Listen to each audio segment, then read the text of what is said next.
Hey everyone, and welcome back to Ever After Adventures. I'm so glad you're here. Pull up a chair, grab your iced coffee, or if you're like me today, a lukewarm coffee you've reheated 3 times because, well, life happens. I want to start with a confession. Have you ever looked at something and thought, that is just not for people like me? For years, every time I took the monorail through Grand Floridian, I would press my face against the glass like a kid at a candy store. I genuinely didn't think I was allowed to just get off and walk in. I thought there was some secret handshake or a blazer requirement to get into there. But here's the thing, we finally did it. Last summer, we stayed at Grand Floridian in the most beautiful room ever. We rented DVC points. It was just my husband and I. We were just originally staying at the Polynesian for 2 nights in the new towers, which was we could do for another podcast, but we ended up adding on because he rented DVC 3 days vacation points, and we ended up getting this beautiful room with fireworks view. And just to kind of go back to the day, like I said, when you're there with kids, everybody says Disney is for kids and it's magical, and it truly is. But when you get to experience something that is so chaotic, when you bring your children to something so calm, like at one point, summer has all midday rainstorms. It was raining, it was pouring, it was thunderstorming, and my husband just like was napping, and I got to sit out on the small little porch that overlooked the lake, and you got to just like, I never felt such calm. When I am overwhelmed, I literally go back to that space, and it's just so much better than I ever thought it would be. And we are Fort Wilderness people. We stay in the cabins a lot. We love it there so much. Never thought Floridian would be checked off our bucket list, but there was a great deal that popped up, and we're like, let's just do it for one night. And like, let me tell you, I'm hooked now.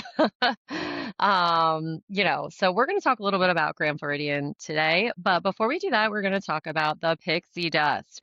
Let's talk about some things that Disney recently got right over the last couple months. If you've been on Frozen After lately, you know the animatronics were, let's say, digitally challenged. The projected faces, they were giving uncanny valley nightmares. Well, there are new physical animatronics. They're officially live. I actually went right after they launched back in February.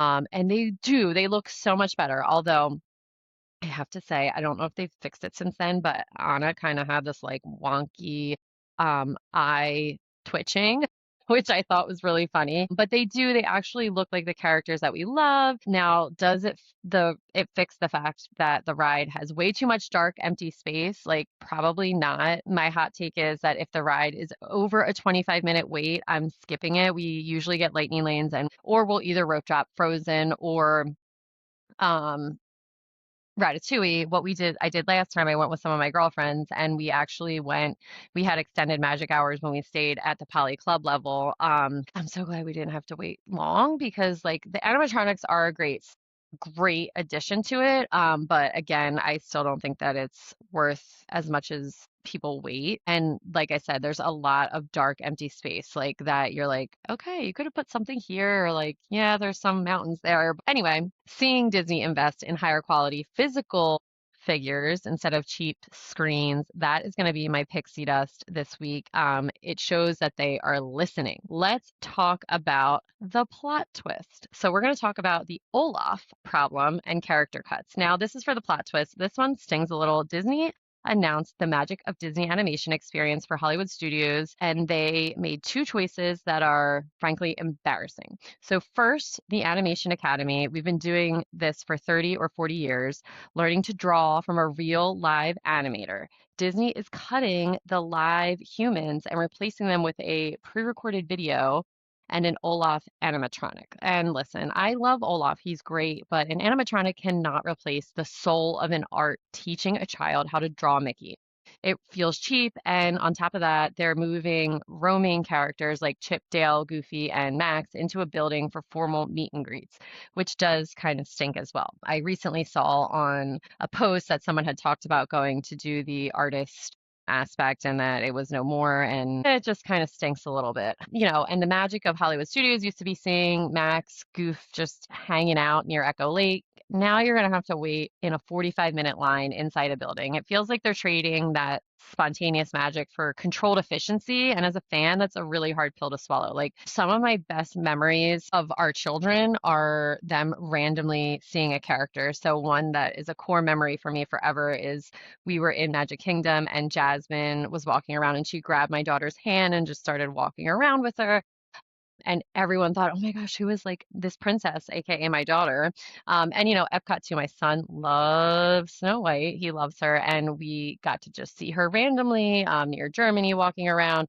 Same thing near the Dumbo ride. They randomly walked into characters as well, so that was pretty cool. So let's get into the magic move. We're gonna go back to the Grand Floridian, and we're gonna kind of talk about it on a budget, which I know that those do not kind of go hand in hand with each other, but we'll kind of do what we can here. And I hope it can convince you that it's not out of your realm. So if you want to stay at Grand Floridian, but you don't want to sell a kidney to do it, here is your magic move. And what we did is renting DVC points. We rented through Dave's Vacation Club. And you can stay in a deluxe studio, which is what we did, for like 20 to 50% less than the rack rate Disney shows on their website.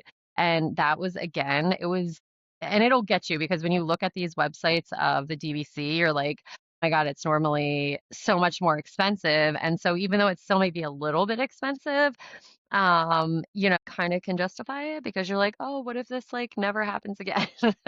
And just staying there truly, like again, like I said, we love Fort Wilderness, and it does have a boat to Magic Kingdom, or you can take the buses, but like it still takes a while to get there. And Grand Floridian has so many options. You can take the monorail, which is amazing. You can take the boat, or you can take a walk, and the walk is worth it. They finally built the bridge. You can walk from Grand Floridian to Magic Kingdom.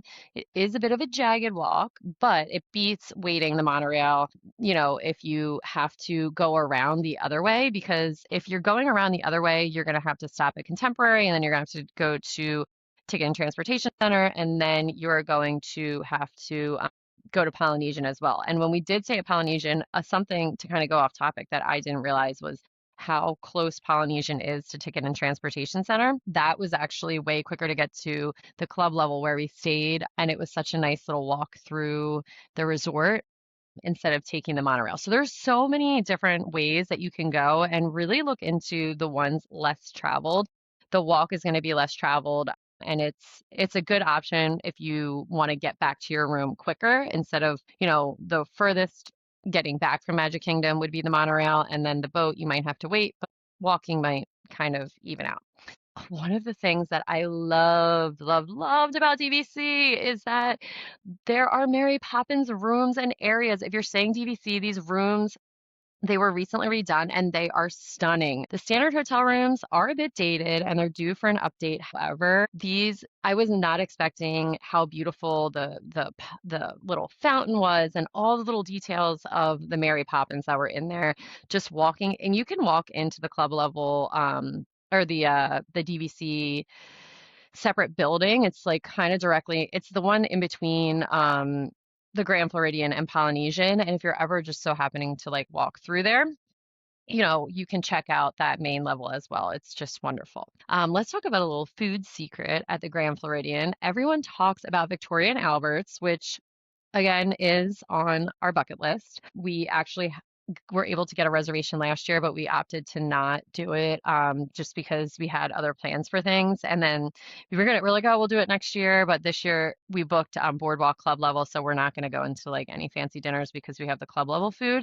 But it is on my list, even though the price is absolutely insane. But Grand Floridian has so many other options. Do not sleep on the Enchanted Rose Lounge. My husband, that is probably his favorite place to go get a cocktail. There are so many little cool places that you can sit. There's even a veranda where you can sit outside. You don't need reservations, and you really do get the upscale old style hotel vibe for the price of a cocktail. You can get non-alcoholic beverages there too. You can get tea. It's a really nice place to go and just have a break, especially if you're staying there. Like it's definitely so beautiful. All right, here we go. Let's stop waiting for someday. I hear so many people say, I'll stay at the flagship resort when I hit this milestone or when the kids are older. Look at the history of the Grand Floridian. It wasn't even supposed to be there. And this is something that I love to read about. It was supposed to be an Asian themed resort, but an oil embargo and a change in CEOs shifted the entire master plan. And just like anything in life, plans change, life happens. And if I were you, I would stop looking at the master plan for your life and start looking at the phase one. What can you do now to bring a little more magic into your world? Maybe it's not a week at the Grand Flow. Maybe it's just taking the monorail, getting off, the stop and buying a gingerbread cookie at the lobby because you belong in that room. And don't forget, there's also the new Birdcage lounge there. And there's so many great restaurants. You are allowed to be in the room. You don't need a secret handshake. You just need to decide that you're worth the experience. Even though we stayed for less than 24 hours at Grand Floridian, it is something that I feel like we stayed there for a week just because of how wonderful our whole experience was. There's also a character breakfast downstairs that has recently opened up. And our kids really loved that. One of Parker's videos went viral for his reaction to the princesses, but Willow loved it. There is a cafe there. And, we loved the pool. I personally think the pool there is better than the Polynesian. I found the Polynesian pool a little bit underwhelming.